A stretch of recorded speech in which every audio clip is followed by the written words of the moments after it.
Hello mga kamare! So for today's video is mag-unboxing ta sa gipada ni mama o ni papa with akong sister. So karon isang inilugay na mi og sugod og nagbinunlutay. So mao gyud ni ang resulta kung mag-unboxing ming duha. Magsigig gyud mi og inilugay sa mga butang nga dili labag gyud maamo. Sa mauna na, namili na po siya og mga short.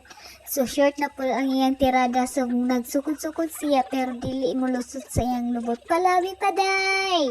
So ayan, naami nakitaan nga mga dress. So nag-exchange me. So ang iyaha is pang negosyo gyud para sa iyang pangtinda kay dako og bulsa.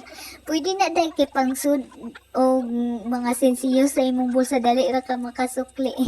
So karon is naghambin ako sa mga bag din nagsigi siya og yaw-yaw kay nganong gihambin na gyud nako ang mga bag niya di palayason ako niya kay gihambin ako no nako tanan ang mga bag.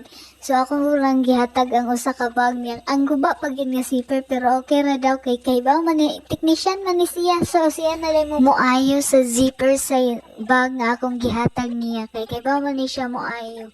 So maora to oy mo adto nako kay gipalayas nako niya. Sige bye. Thank you for watching.